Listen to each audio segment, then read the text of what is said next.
Yes, please. All right. Then we'll do it. We'll start rolling.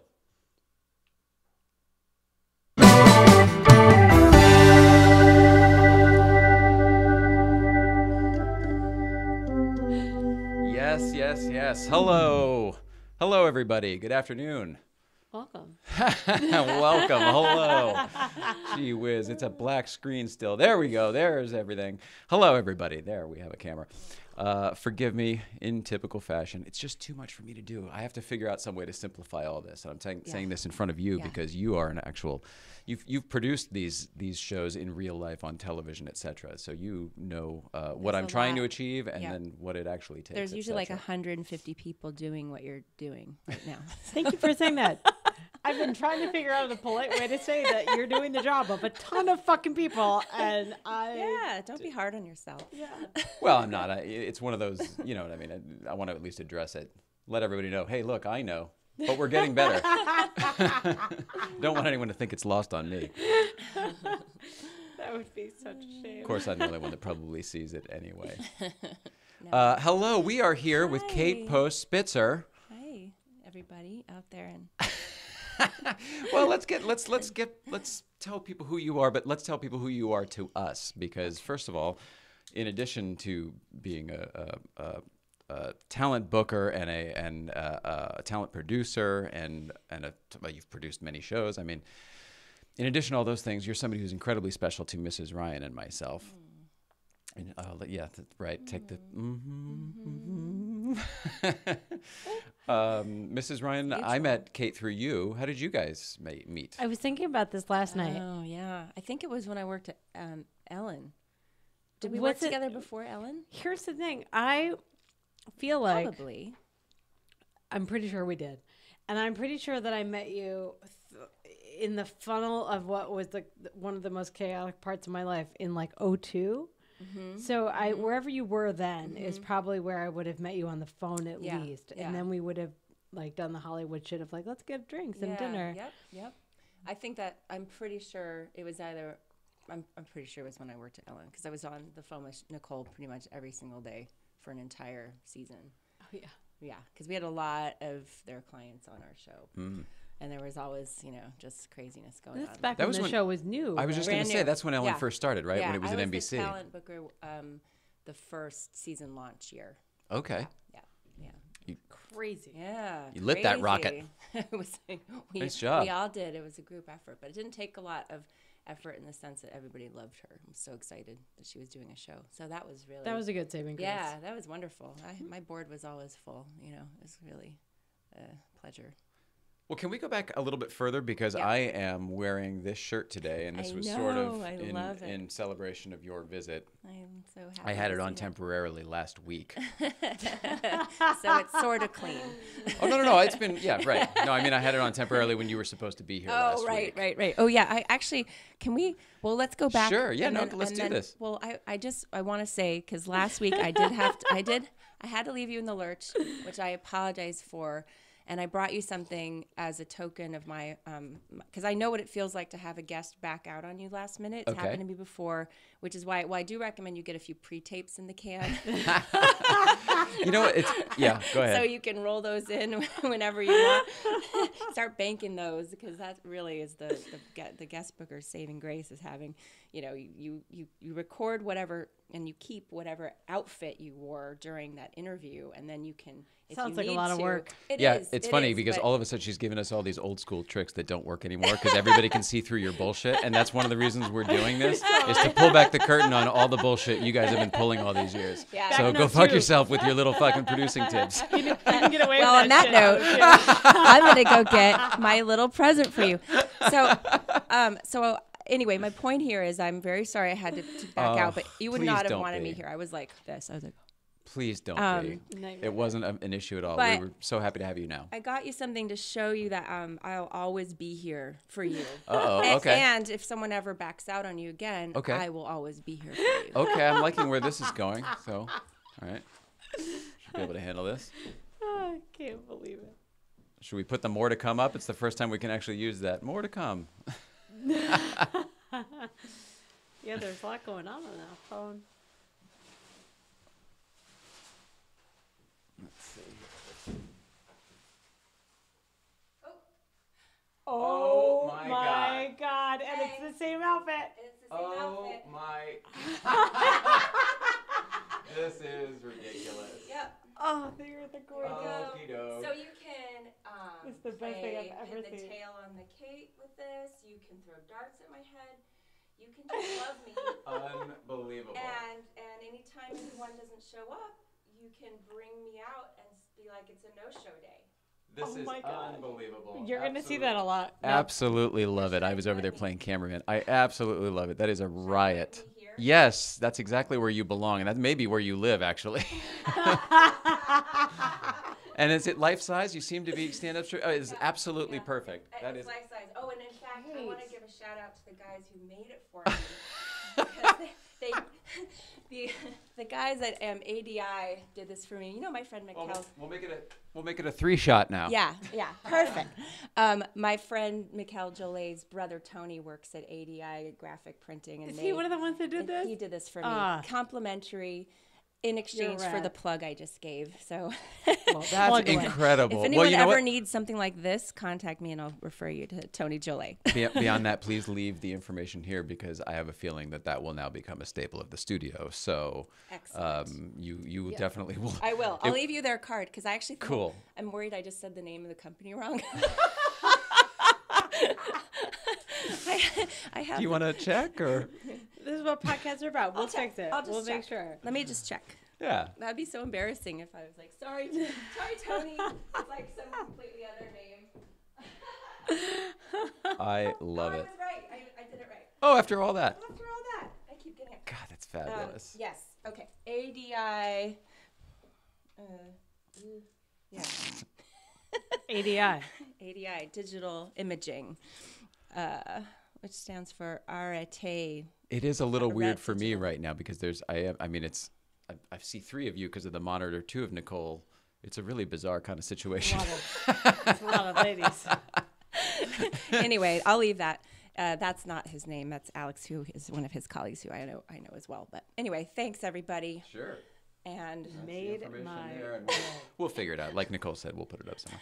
Anyway. That's adorable. Thank you for that. And it's just awesome. Like I love that you went somewhere with like, I'm going to put this outfit on for the show for sure. Yeah. And although I'm not wearing a turtleneck today. Yeah. It's the coolest thing ever. Yeah, there is. Oh it's boy, one of my better I don't know. features. So I like see. To show it. But not to Tony. No. All right, so I'm wearing this shirt today because we both have some history with The Daily Show. Yes. But yours goes back way before mine when I was obsessed with talk shows. Oh my gosh. So can you tell us anything about that? When was that? Yeah, that was out of college. I was there. I was hired by Madeline Smithberg, the executive producer, who was straight from Letterman. She hired me to be originally the assistant to the host at the time, who was Craig Kilborn, the first host of The Daily Show. Yeah, that's when I was. Yeah, that's when I became when you aware were of watching it. Yeah, is that probably when it started? Right, he was the first host. He was the first host, and it was the first that the show had ever been. I mean, it was the first Daily Show, and I eventually worked kind of up a little bit in the ranks there, and became the talent coordinator, working for Hank Gallo, my old favorite boss, who was the guest booker. Cool. And so I stayed there through Craig, and I was there for Jon as well. And I only left The Daily Show because I got poached to be an event producer for a company that eventually folded, and I'm still pissed about it. But I always nobody leaves The Daily Show. What's the matter with you? Nobody leaves The Daily Show. But I always say by way of apology to Jon, because I left because I was young and stupid, but I did book him at his first Carnegie Hall appearance by way of apology. Wow. That's kind of a good... Which was pretty... evened out. A lovely... Yes. It was a nice gesture on my part. That may not sound like a big thing now. Jon Stewart wasn't always famous. Yeah. He was the guy who had a struggling talk show on MTV and was really, really happy to have The Daily Show. Oh, yeah. We were happy to have him, too. It was just, what a great experience. And I'm still in touch. I actually just had... I should show you a picture. I'll give you one. I'll send you one. Okay. I just had a bunch of The Daily Show alumni over at my house a week ago. Fun. Oh, cool. We lost one of our producers, Rob Fox. Not cool. Sorry I about know, that. that part sucks. Sorry about that. Yeah, and but it's kind of reconnected and rekindled some of our old friendships. And Well, that's perfect then. that's great. They said the same thing when Letterman went off the air. It was kind of, there was a lot of people that didn't work there anymore, but they got to see everybody. It's, you know what I mean? It's like a somber thing, but at least it gets everybody back together. Yeah, you live with those people. I was talking to Nicole the other day. We had I guess it was probably the day that you didn't show up. We ended up having an impromptu, total dissection of my talk show history. And I was talking, I think it was that episode where the changing of the guard over at the Daily Show, previous to Jon Stewart, it really was more of a desk and chairs type show while there was a news element to it. Do you recall all of that and the switch over? Yeah, it really became much more of a political show when Jon started. We were more making fun of everyday people in a Dateline format. So, and Brian Unger, who I just love, who was, basically channeling Stone Phillips, but doing it in such a way. And it really changed and evolved slowly. And when it came to election time is when we noticed we had this like momentum and energy in the political area, and that Jon wasn't afraid to talk on either side of the aisle and call people out on their bullshit. Yeah. And that's when it started changing, and it's like an iconic show now. And you don't watch it anymore, so. I haven't watched late night TV a lot recently because I am so overwhelmed by content. And the other part of me, since this election, I've been I'm depressed, and I do spend a lot of time during the day looking at the news of the day. So in the evening, I just don't want to hear it rehashed because I've already suffered enough. Even though I know it will be funny, I know it'll be a song and dance. I know it's like Fallon's wonderful dog and pony show. I love it. I love Steven. I worked with Steven at the Daily Show also. I can't do it anymore. I'm on a break. I'm on a break from late night TV because I'm watching sci-fi. I'm watching, But it is British overwhelming at the moment, right? Shows. I feel overwhelmed. Yeah, it's overwhelming. There's too much. If you're going to spend your entire day trying to avoid the news and what's going on in the world, then you probably don't want the rehash at 11:30 right before bed. Yeah.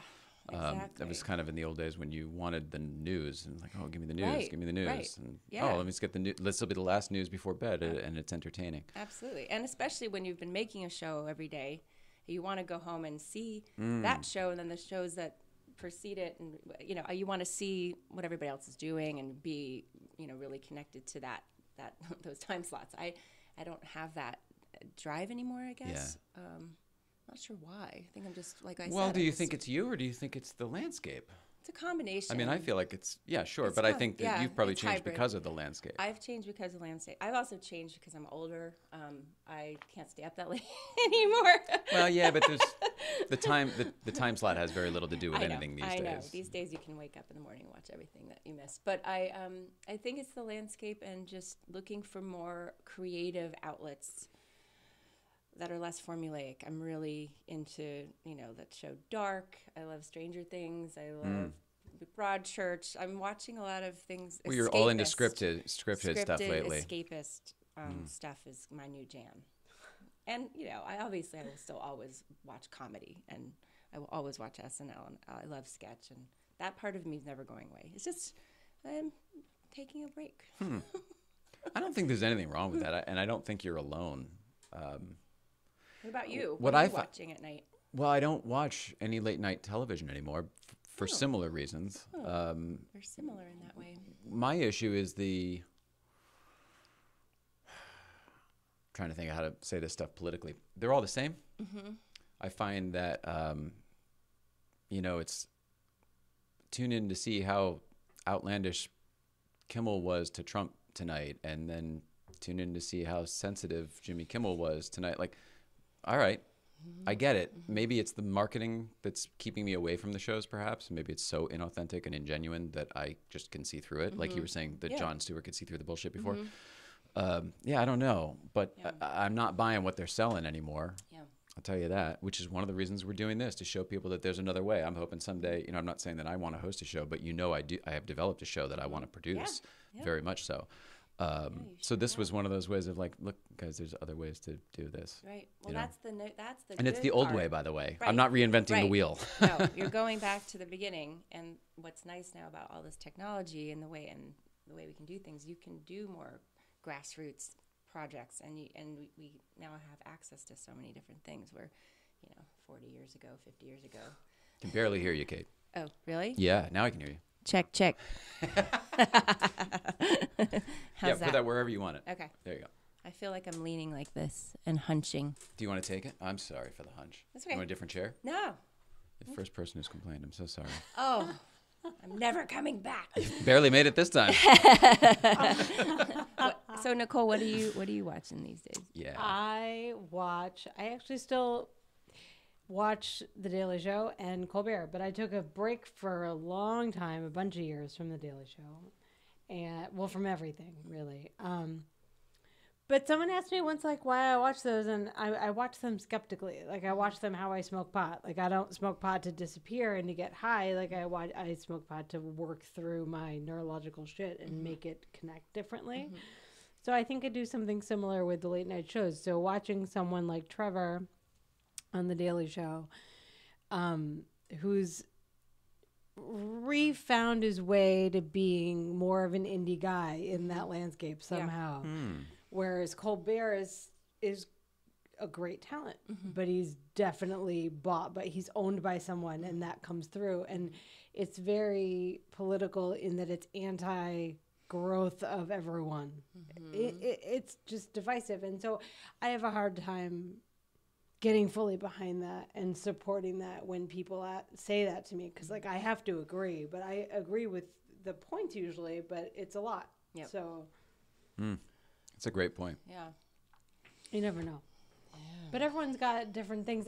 But then I also watch, like, Sister Wives, which is I'm not the demo for that at all. I mean, but I learn about how to be a better human from watching and learning from them. So, which is what I used to get from late night hosts. Yeah. How to educate myself in a smarter, more concise way for what I wanted. And I feel like you guys, you collectively, just being part of that culture helped create that, and I'm really grateful. Wow. That's nice. That's so nice. It's there's a lot to be said for gratitude, and I'm very grateful for the new Queer Eye for the Straight Guy. I gobbled that show up. Have you seen the new? No, we I'm didn't so glad watch you any brought of it that up shit. because I can't believe I'm learning Guys, stuff about her that she watches. I don't know. It is so good. It's so heartfelt. It's different than the first one. It's got these stories.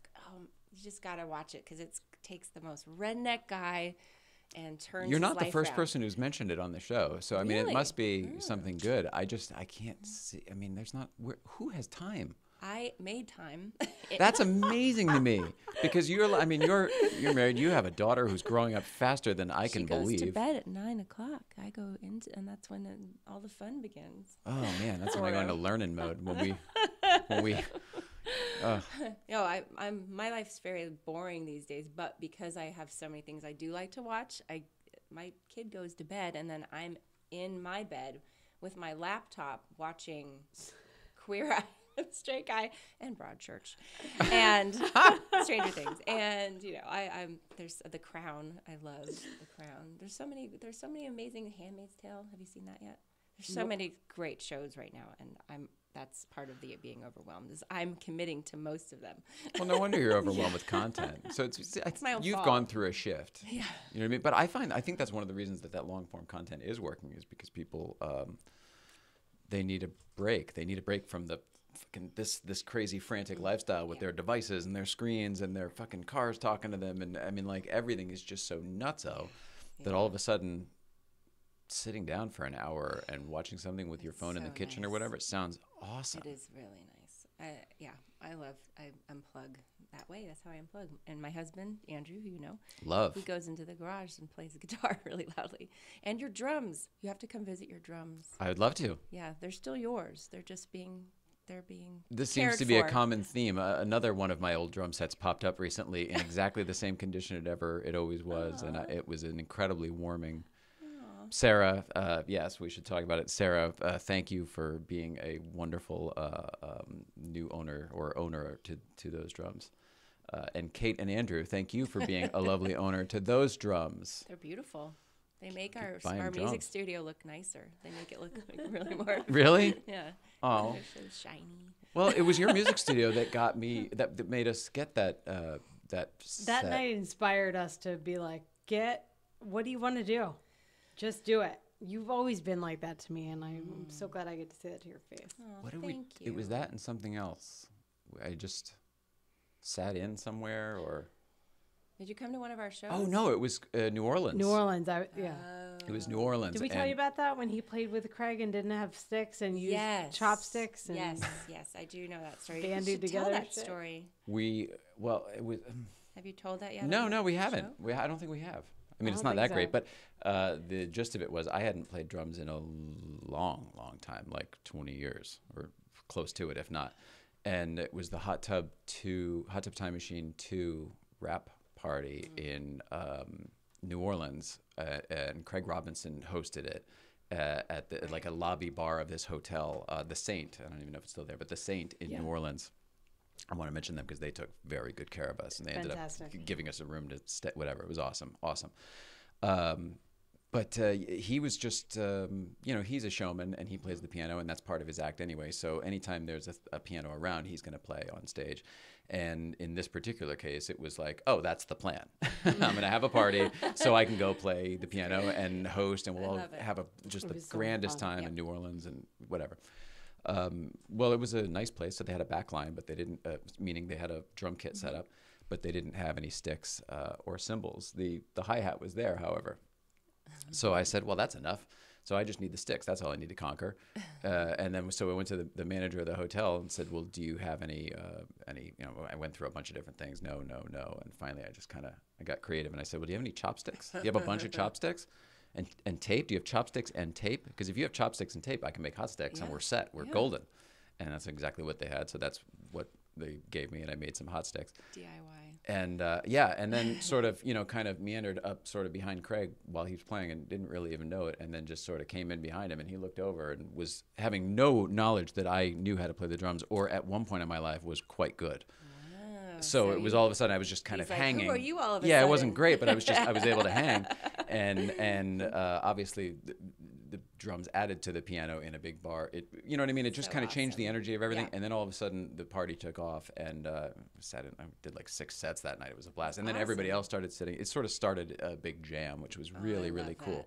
With fucking some of the best musicians in the entire world in New Orleans. New Orleans. So it kind of happened in jam to be part of that was really exceptional. Amazing. So it was that, and then I think like maybe a week or so later, going to your house and then sitting down in your studio, having dinner, and then being like, let's go check out the music studio. And you guys were all so good. You guys do it and work on stuff, and I know you sing all the time. I always forget that I was in a band. Really? Yeah, isn't it? It's such a in a past life for me, but it doesn't fit into any of my entertainment life. Yeah. Because working on a show, then going to band practice, it's a completely different experience. I'm in like a grungy. We had a lockout studio in downtown LA, for 7 years or something like that, and going to this dirty, dank music studio with all the guys in my band every night was, such a different. Did you go from work? Yeah, sometimes. See, that's such an Before interesting... I had a child, Then later, because I'd go after work and I'd go downtown and I'd eat in Japantown and wait for traffic and then go straight to practice. I'm just thinking of the mind fuck, for lack of a better term, for you, for being somebody who is like, someone's lucky if you take their call when you're working on the show, right? While they're just, everyone's trying to, just in general, people are trying to go through you to get on the show. Yeah. So, I mean, please. Yeah. And then the clock strings and the Flintstones, and you're down the tail, and you go to this other place where like, you're struggling. Yeah. You can't get your shit heard. Selling you're on the other side. Yeah, you're on the other side. In a little suitcase. But isn't that interesting and a nice little balance, I think? It is, and it was a nice balance. And honestly, I kind of miss being in a band. I miss that music life, but it just didn't work with having a child. Because you go to a show, you play. We would go on, if we were headlining at Spaceland or the Echo, we'd go on at 10 or 11 at night. Right. And then get home. We'd, of course, go out afterwards, and then go home. And then, you have a kid that wakes up at 5:30, 6 in the morning. And life became it didn't work. And so I quit the band. Wow. I was like, I know it was hard. But it was fun. Andrew kept playing. I encouraged him to pull something together and keep playing shows. And so he did. And now we just play at home, and he does a lot of different charity shows and things like that. I love that. He's pulling together something for an event called Law Rocks coming up, and the proceeds go to mental health advocacy services. I can never That's say. fantastic. Yeah, and I should get you the date for that to give a little plug for him. Absolutely. He's playing one side of Abbey Road, the whole side in its entirety, and he's been working on that.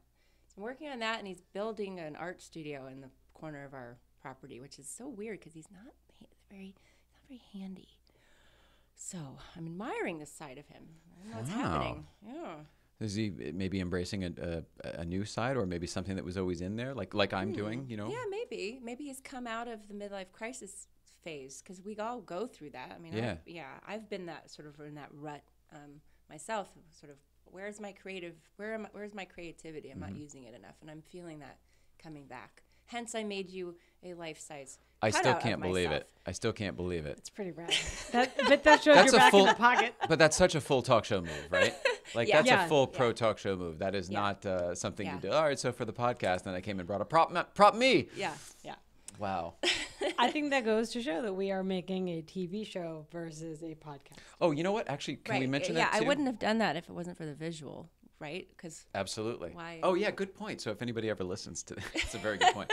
I want to cover something else, since we got another gift in the mail today as well from one of the people who always send us fabulous things to wear, from our friend Dwight at Carpe Gear. Hi, Dwight. Keep the revs up. Dwight. He sent us a new shirt. Must have had a new launch here, and I can't. I want you to touch this afterwards, because you'll be. It's soft? It's obscene how soft these shirts are. It's obscene. Oh, that's the new one. I just saw that on Facebook. You were putting that together. So this is a historic place that it's no longer in existence, but it was here in Hollywood, and it's a big deal. So Porsche there. That's very cool. Very cool. Oh, that's awesome. Very cool. Can I touch it now? Yes. Yes, please do. Oh, that's like butter. Is it as soft as I promised? Yeah, it is. It's very nice. Oh yeah, that's like gooey. Sorry, I scratched you. That's not soft. All right, now let's put that shirt on the Kate doll. Oh. No, just kidding. I don't mind. You can. That's yours now. You can do whatever you want. Just don't worry. Don't make it too obscene. We're not obscene. When you brought it in, because you didn't let us see that. This was not set up, and you didn't let us see that ahead of time.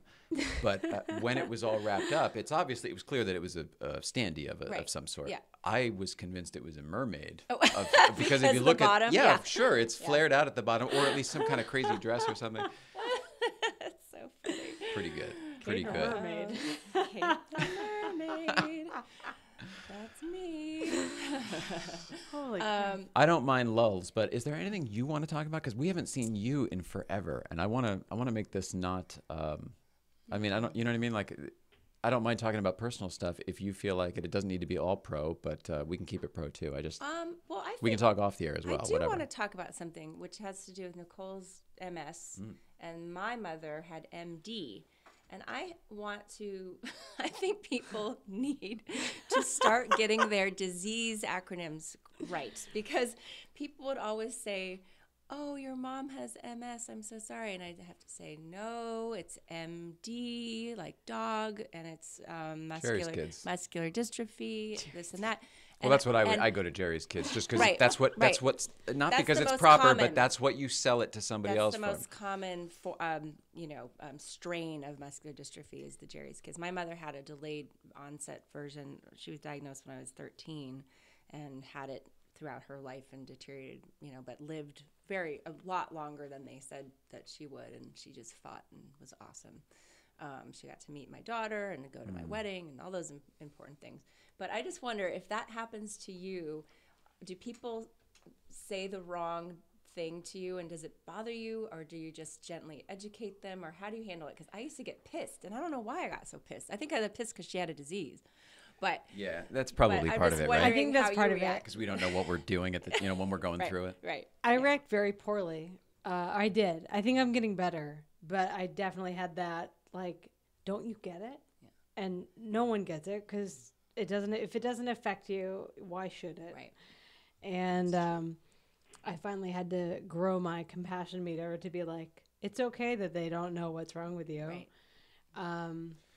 For a long time, you used to feel that I'm being so clear. I tell everybody. Why don't they know? Like, people should know. I can tell everybody everything. And I was like, you have incrementally over a year or whatever, you have told everybody. You've leaked all of the information.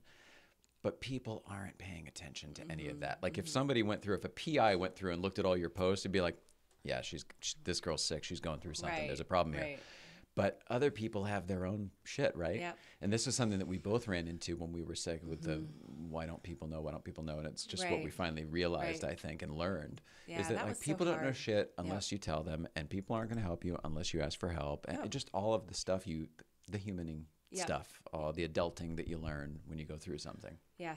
Yeah. I just don't want you to beat yourself up over any of that stuff when it's like it's part of the process you learned. Or are learning, I said. Yeah, it's part of the process. What I found through all of that was, and part of it was my reaction that I had to really pay more attention to. But it really, what I found was like little things. Like I wanted to just say like, I have a headache today. I can't see straight today. Like shit that I thought was relatable. It is relatable, but no one gives a shit unless it's affecting them in the moment, which is totally fair. But like, it makes it hard for whoever's dealing with whatever they're dealing, whether it's a headache or like I'm missing a limb, like whatever it is. If you're trying to be relatable and you think that you've dumbed down your shit enough to be relatable to the person that you're talking to, and they're still like, cool, I went on a trip last week. You're like, oh my God, like I don't know what to say. It's kind of true because everyone does try to relate, right? Like everyone tries to. Everyone tries to relate. My mother has. My mother has. Yeah. Here I am. Whatever. I'm being one of those people. But it's everyone true. tries to. In a different way. Very true. But usually humans. in a way to be in a very nice way to allow it to be dismissed. Like when I was first when I get flare ups sometimes, I was telling you earlier, like you saw yesterday in the video, like my emotions get very telltale. And like, so I put out whatever I'm taking in, and it's so weird to say that socially, but whatever. We should. Before the podcast, we were talking about Mrs. Ryan's emotions yesterday. During the show, when we watched it back, Energy and emotions, it's all tied. And you put on videos, and I'm like, easy. We put on that Pharrell Happy whatever before we start the taping every single time to try to just kind of raise the vibe, so to speak, and it works. And it worked that day as well. And then I noticed every time we would stop talking and watch a video, whenever we came out of the video, she was in that mode of like just that emotional mode. Right. And nothing wrong with that at all. But it was like, oh, I noticed it. Yeah. And that's what we were talking about before the show. So that's what Nicole was just mentioning or referring to. Yep. Yeah. A journey that you go on probably doing this too, right? It's constant. It is for us, I think. Yeah, it is, but it's also like the real journey that I'm experiencing is finding a level of tact to explain to people in lifetime what's wrong if something's wrong, because everyone's inclination is to make me feel better, which is so nice and so great, except it comes down to the whole like, I like to do what's right. Well, on paper, what you're doing is awesome. Yeah. In real life, it kind of sucks, and it makes me feel like shit. Yeah. So if I'm telling someone, like, I have a really shitty headache and I can't see straight, and my facial expressions are not matching up with what I'm thinking, for people to be like, oh, no, you look fine. Right. It doesn't help is super nice, but I'm telling you, I'm not fine. That's what my words just said. Yeah. My words just said I'm not fine. Yep. So I think that's when I say like I've told everyone everything because I am a walking billboard for what I have because I can't. That's what I find hardest to control when I'm tired. Yep. And I have a disease of energy, so I'm constantly tired. So that's a constant struggle to hold that in. Right. So that's what I find to be the real journey is dealing with people that want to be nice. Right. They mean well. They mean well, and I'm so but skeptical. It doesn't fix things. that's the thing to learn and accept, I guess. That's Do you guys have any advice for somebody who's, coming up to you? If somebody in that situation who you were talking to and saying like, oh, I'm having one of those moments where my emotions aren't matching my face. Oh, no, you look fine. Like, do you have any advice for that person who might be listening right now? For anyone, honestly, that just listen to what people are actually saying instead of projecting what you want them to say, to be saying. To make you feel better. Because you're probably, this kind of reminds me of a sort of parallel. My friend Abby lost her 9-month-old baby, Max. I'm so sorry. Yes, it's been awful. Really tough. You've had a year. And this was several years ago now. But she has taught me so much about how to handle somebody that's grieving, for example, and ignoring the problem, ignoring the disease, ignoring the grieving mother, and not bringing up the issues is, I think, more damaging than just trying to be like, hey, I'm going to try and make you feel better. I'm going to take you out for lunch, or, Slows down the process. It's better. So I guess my advice would be, because I'm learning this now, is to always ask how someone is doing, if they've lost someone, if they have a disease. Ask them how they're doing, and tell them, I don't really know what to say. Mm-hmm. That's a really big one. That just goes. It goes so far. I feel like that goes so the much honesty farther of than saying I'm not sure what to say. It all of a sudden it levels the playing field. And it's like, look, bro, I don't know what to say. That's why we're here. Give me a hug. Like you just did it. You just did it. Yeah. I think you guys just cracked it. Yeah. There's nothing wrong. It's the equivalent. It's the equivalent of like the professional. I don't know. Yeah. There's nothing wrong with saying I don't know. Absolutely. And we grew up in a business where no one said I don't know, because everyone could your job was to be able to figure out how to do it. And it gave, yeah. Too many false masks that I put on of what I thought I could do that I could not. Yeah, you had to be somebody different for every single person. That's a lot to keep straight. It is. That is the challenging part of that world. Yeah. What are you working on now? I am working on. Do you mind if I switch subjects here real quick? Nothing. No, I just looked at you. No, I just looked at you because Pitching Post is still your email. Is that still going? Yeah. So And do you mind talking about it? I don't mind talking about it. I can talk about how hard it is.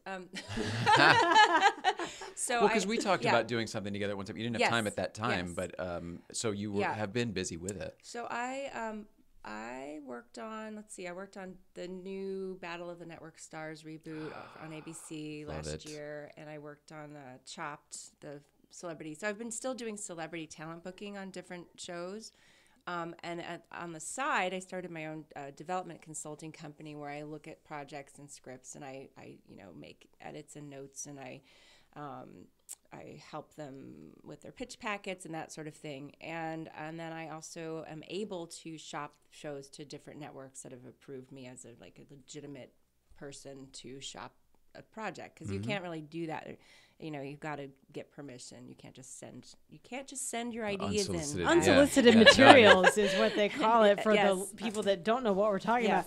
You're bringing up a really good point that shows that we worked really hard to get our positions in the business, because shit like this is real. You can't just send shit to people. Yeah, I still can't send anything to Netflix. I don't know anybody there yet. And all these kids come to me with their show ideas, and they're like, "What about Netflix?" I'm like, not yet. I'm working on it. So what I've discovered through this process of shopping shows and getting a lot of rejection is, I could never have been an actor because the rejection is so hard, and it's so hard for me. I could never have been an agent because it's so hard for me to tell people, I'm so sorry, this show, they pass. Yeah. They pass.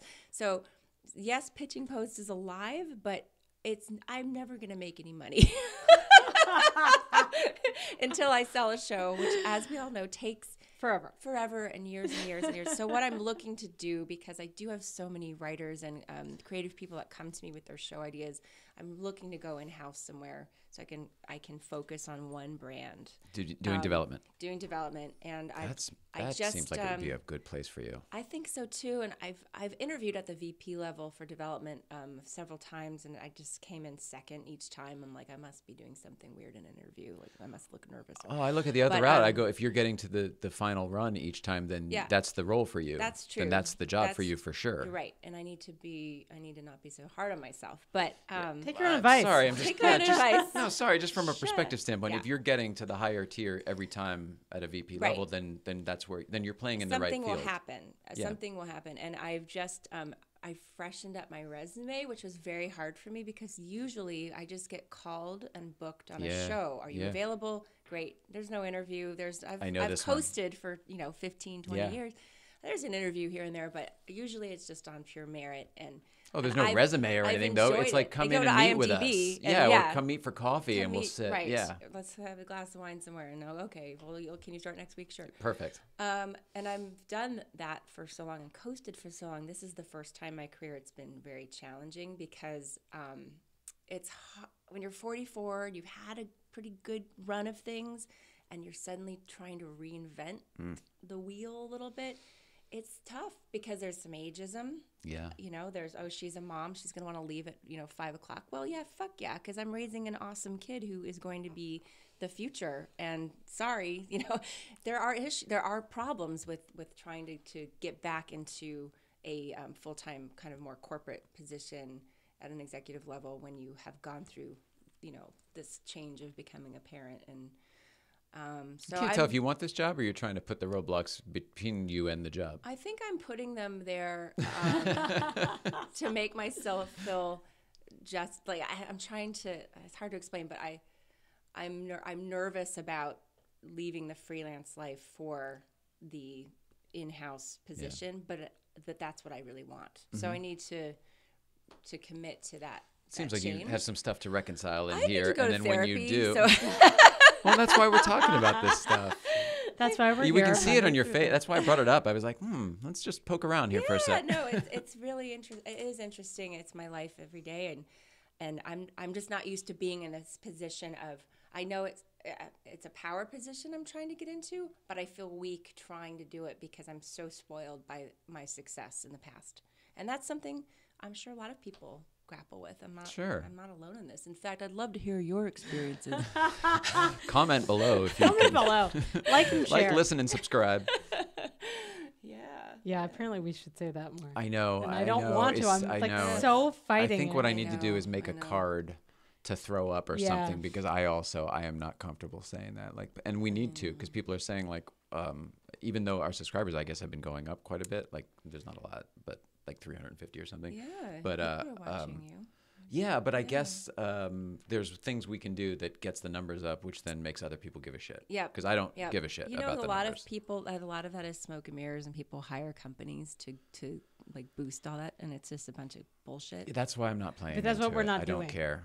Because you could do that, but then you just feel like, how can anybody feel good about themselves if they've paid someone to fake like them on social I don't think, media? and I don't think that's the model anymore. I think this is the platform to get noticed, and I'm the hope anyway. The goal would be that somebody likes this well enough to throw some money at it and bolster it up, make it better, and sustain it. Well, you got one hell of a sizzle reel already. So thanks. Do you mean the episode from yesterday? Yeah, well, this is I think all of you could edit something with all of your podcasts so far and probably shop that around. Maybe I could do it for you. Maybe. We have to figure out where it belongs, though. What do you mean? Like, where do you see this? I don't want to. I don't want to talk about it too much on air, but we can talk about it off air. Okay. There's definitely some things behind the scenes we'll have a closed happening. door meeting. Yeah. Okay. Yeah. Okay. That makes it sound like Put you back in the echelon that you belong in. Well, yeah, right. And me, and I'm going to be selfish and say you and me and all of us. Absolutely. I don't know. Good for you. Thanks. I don't know. Can't tell what's going on with you though. I feel like you're not sure where you're. Well, it is an adjustment. And I'm not good with personal adjustments in terms of my career. I've always, like I said, it's been pretty easy. And this is the first time I think I haven't had a show. I haven't worked on a show in about 4 or 5 months, which is a long stretch. So when you're going through that, when you're not working and you're looking and you're trying to reinvent things, it's hard on your ego because our egos are very caught up in this business. Sure. And that's it. It's built to. I mean, the entire epicenter is ego. It is. And also, at the same time, I've been grateful for this break. I lost a dear friend. One of my best friends from high school passed away, Beth, before the holidays. Good grief. Honestly, I am serious. I'm so it's sorry. So shitty. You've It is had so shitty. Yeah, it's been kind of a lot of. And my friend Ray, you know, Christy Fierro at the Daily Show. Yeah, I saw that. Beth passed away. I had lost two Beths. So I think Gosh, what you're seeing dropping in me, friends like breadcrumbs. It's awful. What you're seeing in me is that like there's been a lot going on a personal level. So I haven't. Maybe you need to equalize. Been able to focus correctly. My vision is blurry, you know. And I'm planning my friend's memorial service in April, and I feel like after her service, I will be able to rewire a little bit once we get through that. And, you know, you never stop missing somebody, but that for some reason I have a lot of anxiety about that event, even though I know it's going to be beautiful. I'm, you know, producing a memorial for one of my closest friends, like the one that I used to do everything with. It takes on a lot of different meanings. It's crazy. It's just been, that's what you're seeing. For sure. Yeah, and that makes so much sense. Yeah. I'm so sorry, man. I knew that some of that stuff had happened. I didn't realize the sheer quantity and numbers of your I know. of your personal loss. It's awful. So everybody stay healthy out there. Yeah. God. Sorry. Good PSA. Terrible. Yeah. They just need to take it easy in general. Everybody's so stressed out. Everybody's just doing too much. Please put your phones down. Figure out a way to put your phones down. And I'm saying this from someone who has figured out a way to put his phone down. I mean, shy of this stuff that we do for work. We don't like it when we watch movies. Like the phones are down when we watch TV or something like whatever. When we're doing stuff, no. Yes, and can we tell every Los Angeles driver to honor that? What the fuck? Can we talk about what used to be against the law and what apparently isn't now? I mean, like every holding driver, your phone in your hand? every single driver I see is holding their. Now it's on speaker, so it's not this. Right. I feel like if every driver was like this, it would almost be better because then at least everyone knows what they're doing. Like, oh, that guy's on the phone. Right. Okay, at least I know that guy's on the phone. He's not paying attention. Right. If somebody's hiding their phone, I can't tell, and then they slam right into you when they're looking straight at you, which happened to us. Oh. You know what I mean? In the Porsche. Oh, right. And it's like we watched it happen. It's like, what's going on? And that guy wasn't even on his phone. But just saying it can happen. Right. I've almost been hit a number of times by people who are literally, you are locked eyes with, which used to be the golden. Yes. I grew up riding motorcycles and stuff. Like you have to communicate with it's a team sport. Driving is a team sport. And we don't do that very well in this town. I'm sure there are other cities, you know, but for some reason in New York, I don't know why it's not a problem. It's not a problem because of the there's a flow. There's a flow, and everyone understands the almost greater die good. Every time you're in a car, but no, it works you think somehow. so? It's all in part LA, of the flow. It doesn't flow. It's just a mess. It's the goddamn ego that the business is based on, because everybody is like, no, me first. Whereas in New York, they've been doing it much longer. There probably was a time where that was the case. Nowadays, everyone knows we're all getting there, or ain't nobody getting there. Yeah. That's right. I kind of miss the 80s a little bit when people had those giant phones in their and they were like, you know, like cruising down Hollywood Boulevard, like and Clueless, I'm so cool, and Pretty Woman. Yeah, Pretty it Woman, was like I a think the big status brick. thing, That's like what, a huge, and now it's just a bunch of just idiots, and I'm over that part of it. So that's the other thing. People are still. Well, oh, you know what? I shouldn't. It was somebody did that in a bit. I think. I don't want to take someone else's bit, but someone just did a bit recently. Well, it might have even been Joe Rogan. I don't remember, but either way, someone else said this. It's not my thought. Over the everyone has an iPhone. Like their point was even a homeless person had an iPhone. But like, take that shit off your belt. Yeah. Like enough. Yeah. Yeah. And not an iPhone, but like a cell phone. Right. Anybody who has a cell phone. Yeah. Oh, I think there's I nothing heard that. special about it anymore. Yeah, there's nothing. But remember, people used to have pagers too. And me too. And then if you were really somebody, you had the pager and the phone. And if you were really somebody, you had multiples. Yeah. That's right. You had lots of things. I remember too when people started sending little messages to each other on pagers that, you know, like the two-way, when the I had two-way an thing. Ex-boyfriend who would text me 143 I love you. I had no idea what that meant for like the longest time, and I was like, what the fuck does this guy, what does this mean? Why is he always sending me these numbers? Didn't get it for the longest time. Probably a year went by when I was no way. Yeah. But he never told me he loved me in person enough, probably, right? So Yeah. Ah. so that's why that was how he was showing his affection. So That's hilarious. Is 143? That's the Howard Stern thing, yeah? I don't know where it came from. It just means It is I on love Howard you. Stern. I mean, yeah, it's 1 letter, 4 letters, 3 letters. Oh. I love you. Even I don't know the etymology of the numerical I love you. You know, it went over my head too at the time. It was the Sal's wife's Oh, yeah. emotional friend, I believe, was texting. Oh, oops. Emotional. Well, Fascinating. that's what you had. Oh, I love that picture of Demetri. Oh, yeah. So there's an interesting story. Okay, so forgive me, didn't know who Demetri Martin was. I meet him at a party at your house. We end up sitting together the whole night Greatest talking guy. Letterman and talk and late night and just the 80s comedy and 90s comedy. Yep. We just shot the shit the whole night and like a perfect I wish it was recorded like for podcast purposes or Right, whatever, just right. because I would love to rehear the conversation and Yeah, his takes yeah. on things. Yeah. I had no idea who he was till the end. I was like, oh, yeah, that's blah, blah, blah. And Nicole's like, yeah, I'm going to work with him and blah, blah. Right, Like the right. whole thing Yeah. unfolded. And it was like, wait, he's Yeah. he's a I thought And that was just he- Kate's friend, like that I hit it off with. And he stayed so I always tell him this. He really stayed himself through his. You know, he has had I'm some so glad to hear great that. success, and I don't know. I just love him. We worked together at the Daily Show, and he was an audience coordinator. No kidding. And his office was across the hall from mine, and he was deciding whether to go to be in grad school or to become a comic. I'm like, you should be a comic. Screw it. Who cares? You know. Talking about Demetri And- Martin, by the way, if anybody. Oh yeah, there's Demetri a Martin. Sorry, Photo on there's the a wall in picture here on the that you wall can't that see. you can't see. And we would just clown around backstage, and we would do impressions. And I would do a Jim Gaffigan impression. I'd be like, "I'm a manatee. I live in the ocean," and and I'd be like, "Hot pocket." So he would. Everybody loves Hot Pockets.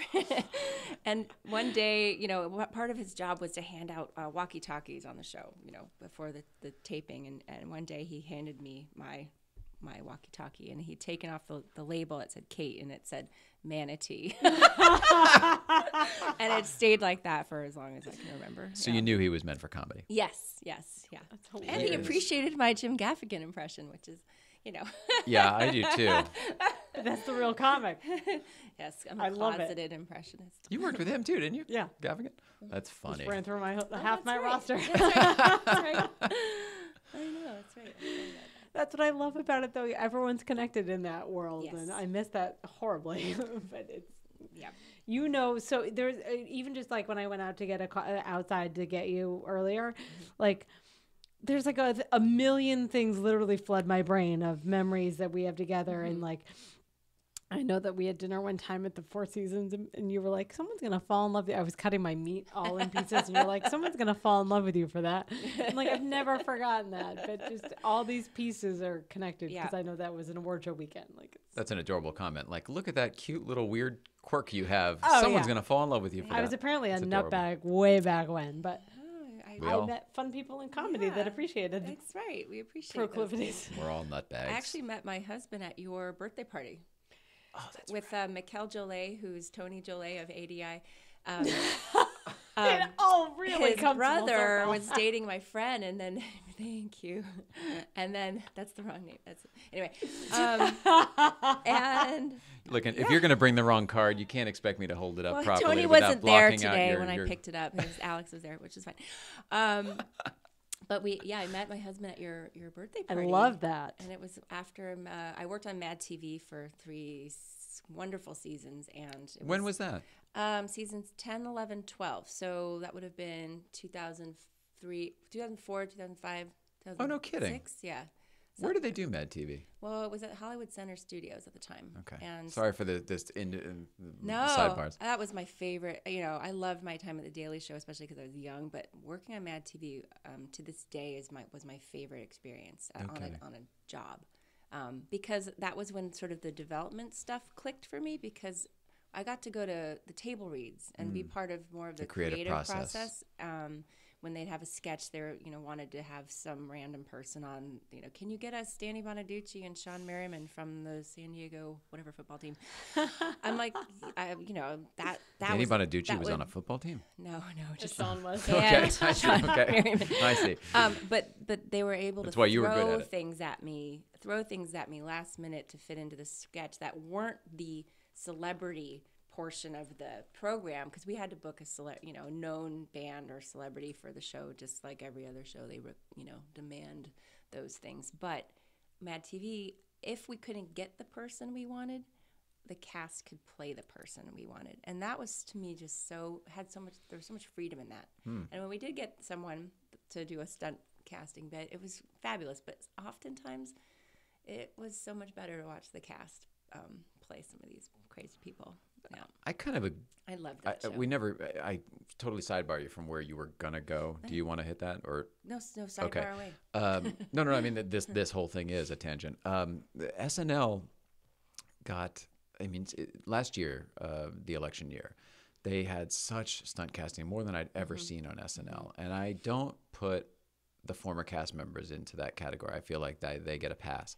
But other people, Melissa McCarthy and Larry David and stuff, former hosts, okay, I guess you can draw that. Yep. But as a cast member, being on a show where that has never been the case, in fact, they specifically were against it, like Breaking Up. Oh, yes.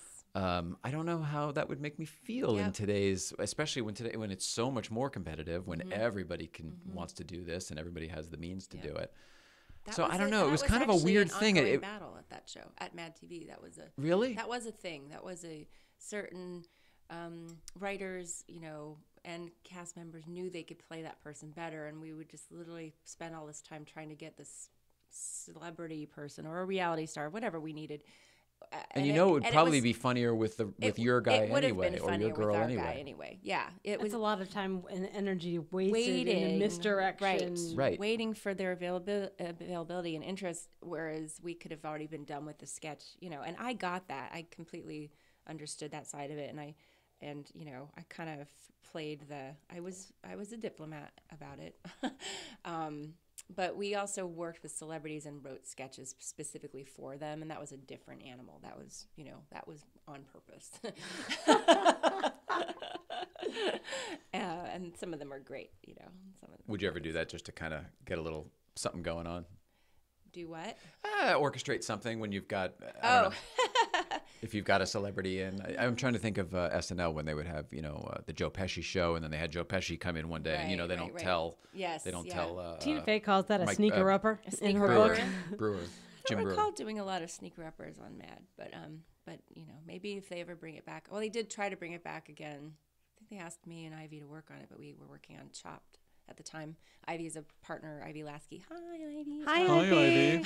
I work with her on tons of stuff over the years. We worked on Hollywood Squares together. That's actually where we began. So this is another one. You're one like Nicole. We have been in the same place over and over and over again. That's why I asked you where they did Mad TV, thinking it might have been Paramount, because in those years I was at Everybody Hates Chris at Paramount, right around the corner from you. Right. But the other shows, including.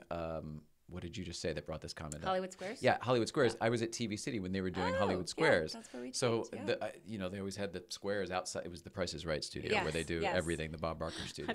The Bob Barker. We're watching the Match Game on Amazon Prime or on YouTube. It's even better. And all that stuff is done in the same room. It's so crazy that it's still the old same. Match Game, just to be clear, from the 70s. Sorry, yes. Gene Rayburn. And I think I was at Bill Maher. I was at Bill Maher recently, and that was the same. I was like, I've been here before. Yeah. I worked in this exact studio. Absolutely. It's the All same of the one, real right? time is the same. Yep. And Dennis Miller used to be the Terribly same. familiar. I was like, I know where the bathrooms are. This is awesome. That's how we were when we went to go see your friends at well, I think you actually had Craig on the show that time, but you were friends with the EP at Corden. Corden, yeah. And Hi, I used to be at the Late Show with Kilborn right. there in the same place right next door, and the studio that Corden's in used to be politically incorrect. I mean, like I just have all of that memory and backlog. I forgot you worked on Kilborn. Yeah, look behind somewhere in there. There was a Where is Kilby? The name tag from his door is there somewhere. Oh, Craig actually did something nice for me recently. I produced a panel of Daily Show writers and Liz Winstead and Madeline, the producers, and Craig I invited Craig to do the panel, and he said, no, I'm not going to do the panel, but I'm going to make you a video for it. Okay. And he made me a little video for it, and from his home, wearing, a smoking jacket. And That's very cool. Roll it, Hal. That's very cool. Yeah, it was nice. It was funny to be back in touch with him because I find him very funny. I always thought he was funny. When he took the Late Late Show, I mean, were you aware of any of the behind the scenes of any of that stuff? No, I wasn't. I'd like to hear all about it though. Well, it's not my place to tell the story, but I mean, I think I can talk about things that have been published in books and stuff. Yes. Yeah, public domain things. Yeah, I don't want to see too much, but I think know. we all There's so thought much I can say right now, that Jon too. Stewart would get that show. We all did. Interesting. And I'm pretty sure he had the holding deal with pants and everything. And I don't know whatever happened there. I was going to ask you, thinking maybe you knew. I don't really know. All I know is we were lucky we got to keep Jon. Well, no, that was the irony. It was Kilborn had the Daily Show, and he then got the CBS Late Late Show after Tom Snyder retired. And then Jon Stewart then got hired. Jon Stewart's syndicated show had just gotten canceled, and he had a holding deal with Pants. And then That's Worldwide Pants. Worldwide for those Pants. Of you Sorry, Mister. People are like, "What's pants?" And then he put his pants on. It's another show. No, but then Jon Stewart got hired to do the Daily Show because of the vacated seat left by Kilborn, who went to do the Late Late Show. So I didn't know if you were part of any of that stuff. That's not. I was in the cloud of just getting celebrities to come in and out of the studio, so I wasn't really involved with any of the. But you were at the Daily Show at that time when was there. Kilborn left Yes. and Stewart got hired. Yes, I was at the Daily Show then, and I remember we did some auditions for other hosts for a couple weeks before the commitment with Jon happened. On air ones, right? On air, like trials? Yeah, like guests. Guest hosts and audition. We did both. We did a little of both. But there were so many funny people came in for that. Paul F. Tompkins, I believe. I think Paul did it. Mike Rowe. No kidding. Dirty Jobs guy? Yeah, the Dirty Jobs guy. Awesome. Yeah, just a bunch of kind of random but yet well-known people came in to audition for the Daily Show host position. I remember that. Would you, I mean, I think I can say this is fair, but would you agree that the show was not nearly as famous and popular at that time? It was a success. It was and a was, success. in fact, it was a wild success for Comedy Central. For Comedy Central, it was definitely putting because at the same time South Park started. Yeah.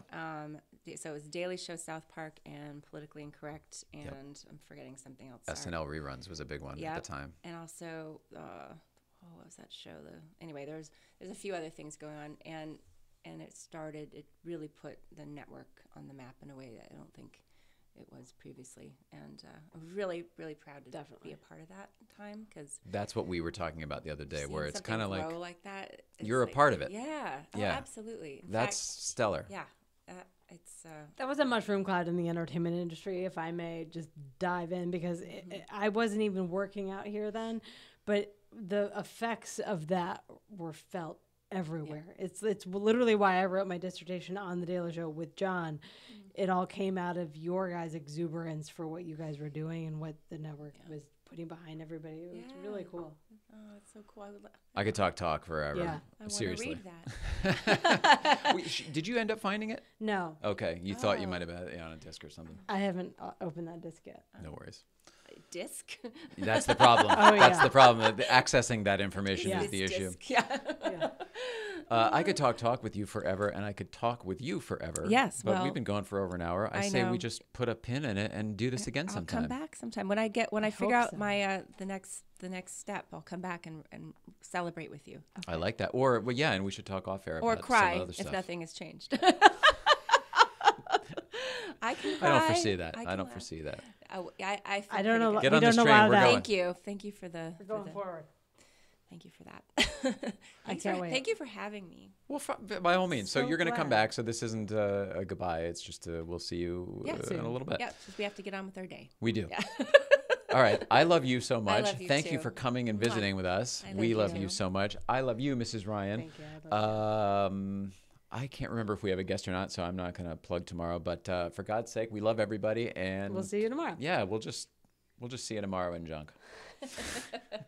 And then, look at that, no kitty today. No kitty showed up ever. No. I know. Oh, meow meow.